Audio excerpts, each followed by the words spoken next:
Welcome to the Business Spotlight series. My name is Dona Kappmeyer, and I'm the CEO and firm owner of ActionCOACH and KAPPital Game Plan Consulting in South Texas. And I'm going to be your host for today. I am very excited to have our special guest, Rusty Hoermann, on our show. Rusty is the owner of Alamo Comfort Heating and Air Conditioning in San Antonio, Texas. Today, we're going to talk to Rusty about his journey to get to where he's at today and the challenges and successes of owning and operating a business. If this is the first time on our show, please be sure to like and subscribe so you can get notifications when we publish new content. Well, Rusty, welcome to the show. It's great to have you on. Thank you. I like being here. Appreciate it. Oh, this is going to be fun. Likewise, we're having a change in weather, and so a little chipper in the air. So really looking forward to this call today. So let's talk a little bit about your business. How is it structured? So right now we have me as the owner. We've got two folks in the office. We've got three service technicians, and then we've got five installers. Fantastic. And And how long have you been in this business? I have owned the business for the last 9 months. So 9 months. So just getting started with this. just getting started. Yeah. Awesome. So let's talk a little bit about this business. Who does it serve and who do you find to be your ideal customer? That's a big question. So right now we serve both commercial, residential. Or during the summertime, most of our customers are residential. During the wintertime, most of our customers are commercial. The immediate need comes from our residential customers during the summertime. During the wintertime, we're more focused on picking up commercial jobs, which have a longer lifespan, um, longer project duration, and really are a little bit more challenging. But they keep our guys busy during the wintertime. Interesting. So because the time is slower for residential in the winter time, that has you pivot to the commercial side to pick up more business. Correct. Awesome. Fantastic. So there's a lot of people that play in this space, right? So what There makes definitely you, are. yeah. So what makes you unique? Why would people want to come by for you or work with you? So we have a very experienced and qualified group of technicians. We offer a higher level of service. We offer also a relatively uh, relatively good price point for our customers. We also have and develop long-term relationships with our customers, which lead to continued business with those customers, but it also leads to a number of referrals. People are happy with their service. It leads to kind of a snowball effect where we get more and more people who want to take advantage of that quality, the consistency that we have, and the fair pricing that we can put forth. Love that. Most of the folks that we do these interviews with, most of the small business owners that we do these interviews with, I mean, that relationship is so key. Having referrals is so key in order for you to be successful. So I'm glad that you are promoting that and really hone in on that because that's how you get better and that's how you get bigger. Fantastic. So in this industry, what is one thing that you wish people knew more about it? I wish people knew more about the need to keep your air conditioner serviced, right? People only call when there's an immediate need. And a lot of times, your air conditioner's gone out in the middle of summer, it's 110 degrees outside, it's 100 degrees inside, everybody's upset. But a lot of these issues can be handled with kind of continuous maintenance on your product. If you've got an air conditioner that you service twice a year, you change the filters regularly, you clean the drain lines out regularly, your air conditioner is going to last a lot longer. Your immediate needs will be less, hopefully. Now, air conditioners do break. They're not meant to last forever. They have a lifespan, and they do go out. And once they go out, you try and either repair them, replace them, we try and do what's best for the customer. We generally try and work with the customer to find a solution that works for them from a comfort standpoint, from a pricing standpoint, and from a long-term serviceability standpoint, what works best for them. Awesome. So good advice because yeah, it's typically what my AC's going out and it's 100 degrees outside and I need help. With that, do y'all offer service contracts to folks? We do. We have a number of service contract plans, well, two service contract plans that we offer. We have a base plan and we have a step up plan, and both of them are, I think, beneficial to the customer, and from us, from a business growth standpoint, help us stay engaged with that customer at least twice a year, help us touch that customer, continue to reach out, make contact with them, and develop and further the relationship that we have with those customers. Beautiful. Thank you for sharing that. So we talked in the very beginning that you kind of just got started in this business. What led you to get to owning this company? So I've always had a background in construction. I've worked for several large general contractors over the years. I've worked for a large industrial maintenance company probably for the last 15 years. And this was an opportunity. This business came available, and it was an opportunity for me to really plant my flag and grow a business that's got a really solid foundation. Also with the opportunity to develop something and further the company. The company's got great bones, and I'm hopeful that I can continue to build on the foundation that it's created over the last 14 years and really develop it into something special. Very nice. Very nice. I like the fact you said it's got good bones, good foundation. So with that, you had to have had some challenges and some hurdles that have come along the way. So what have you found to be challenging as you've begun operations of this business? It's one of the things I learned from my background in the industrial maintenance world is it's hard to pick up new customers. It's hard when people are comfortable with who they're using from a service provider standpoint. They don't really want to change. You have to create a compelling reason for an individual or for a business to change to you. You have to be a top quality service provider. You have to have a fair and reasonable price point, and you've got to be there when they call.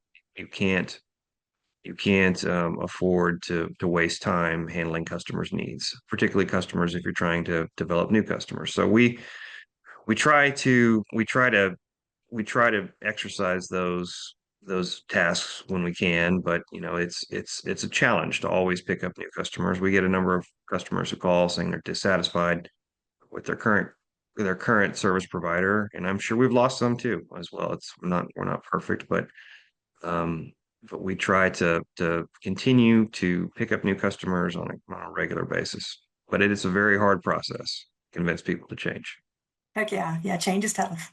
It's tough because people sometimes like change. They just don't like to be changed. So it's got to be on their terms and they've got to Mhm. make that decision. And it requires some influence and some time to make that Yes, happen. yes. Thank you for that. So that's a big hurdle, like getting folks to change and to come over to your business. Any other hurdles you want to share or challenges that you've experienced in these short months? We've had personnel hurdles. We've had some folks who weren't satisfied with the change in ownership. So we've had some changes. We've had several folks retire, which is great for them. It's a hurdle for the business, replacing long-term experience, but we've been able to make some really strategic and valuable hires over the last couple of months that I think will pay dividends in the long term. Awesome. So let's go into that a little bit. As you look at bringing on new folks, is there any secret sauce that you use in trying to recruit and retain talent?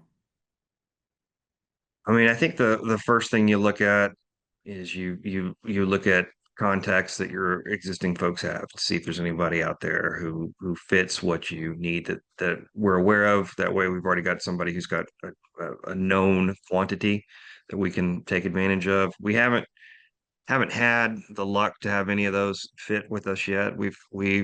Um, we've gone out to the market a couple of times and found two really quality folks. We also had recently, well, right, I guess the second month I bought the company, we were able to bring on board an individual who was a former senior inspector with the city of San Antonio. And so that was a real boon for us to bring on somebody with his level of experience, his level of knowledge, and he's got fantastic customer skills too, which have really helped us grow any business that he touches.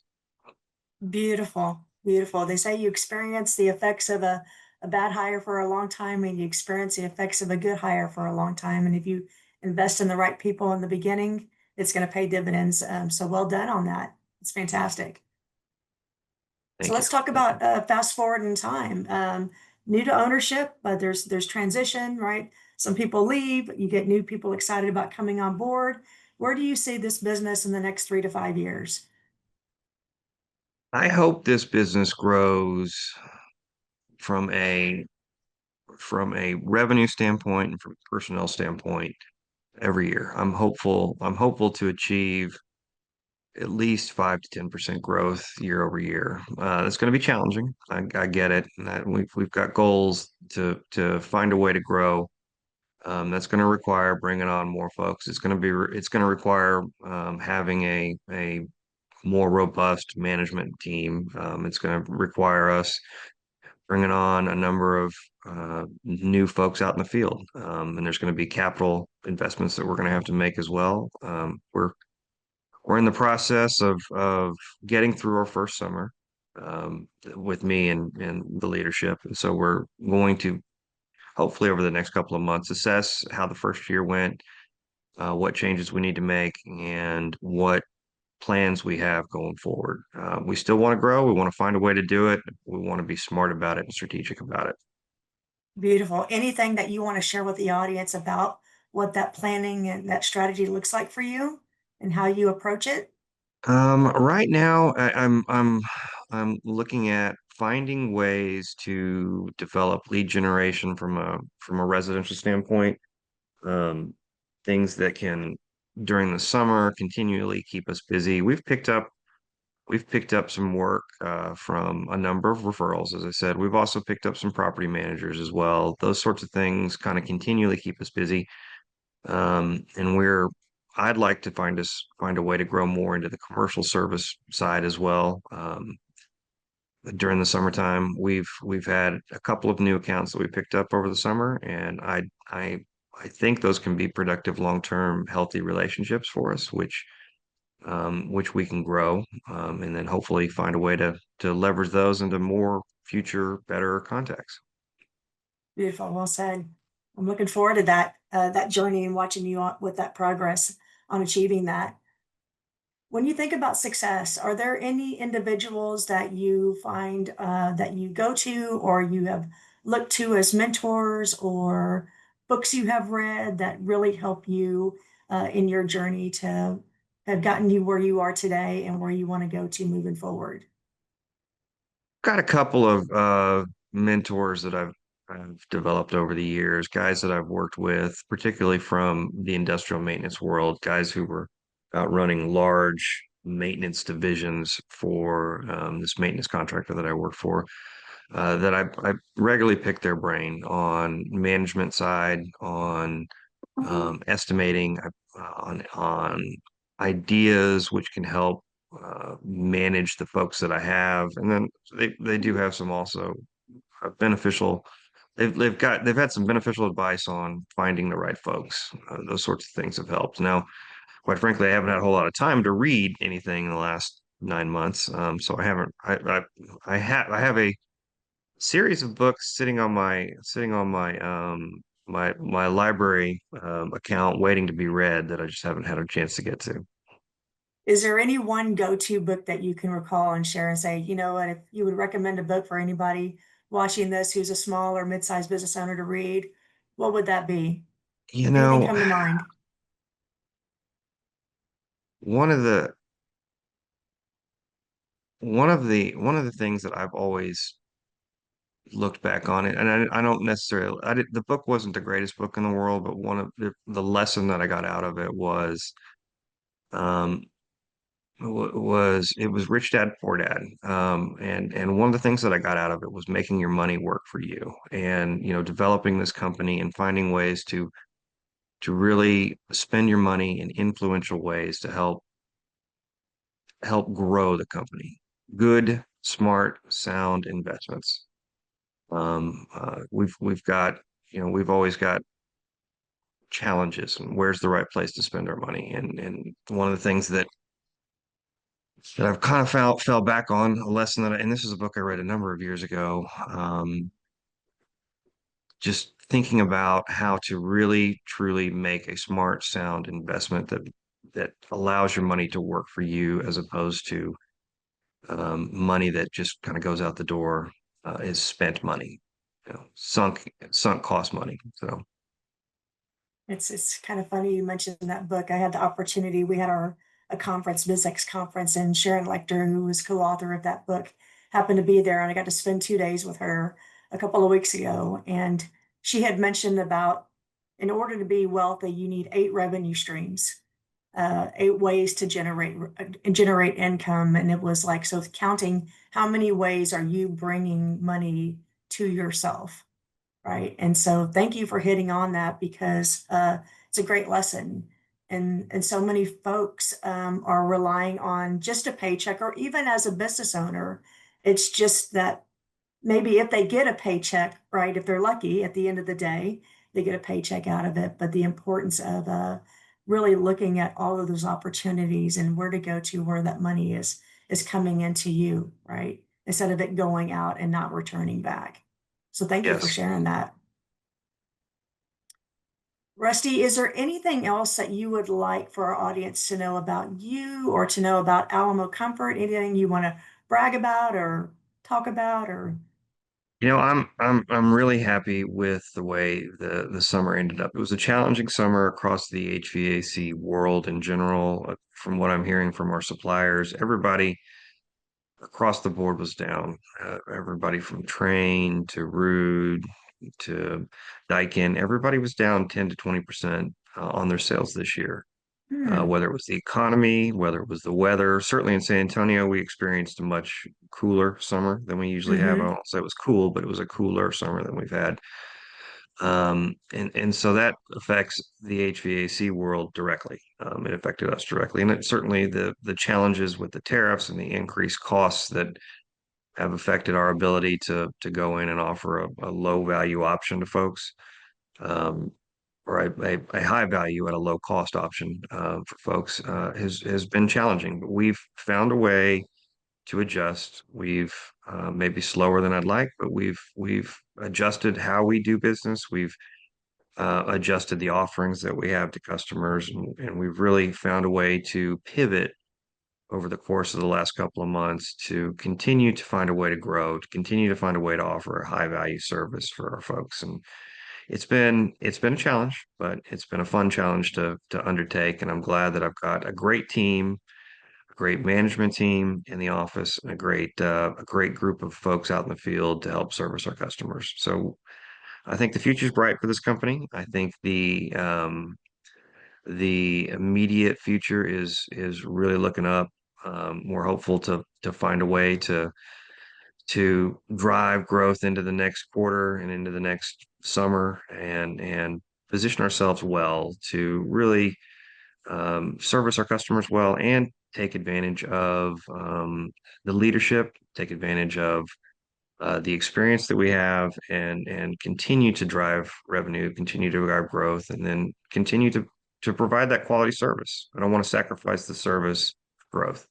I don't want to sacrifice the quality that we've done over the years for growth. We want to maintain that high level, and we want to find a way to satisfy our existing customers so that they continue to refer us out to new folks. Well said. Can't say it much better than that. I'm excited for you Well, and thank you. what your future looks like. Thank you. Rusty, what's a great way for our audience to get in contact with you and your business? So we're available at www.alamocomfort.com. Our phone number here behind me as Yeah. well. We are available every day of the week. If somebody's generally answering the phone, we have office hours, but we do have somebody generally answering the phone all day. I may not answer it in the middle of the night, but we do have folks who will answer if there's an immediate need and can get out and help. Also, feel free to reach out through our website, and then we're also available. And anybody can reach me on my email, rusty@alamocomfort.com. If you have a need, an AC need, we're happy to help. Awesome, Rusty. Thank you so much. And thank you for sharing your story. This has been Thank you. fantastic. This is the Business Spotlight Series with Dona Kappmeyer with Action Coach and Capital Game Plan, along with Rusty Hoermann with Alamo Comfort Heating and Air Conditioning. Please be sure to like and subscribe so you can continue to see our great content. Rusty, thank you so much for sharing your story. No problem. Thank you. Y'all have a great day out there. Bye for now.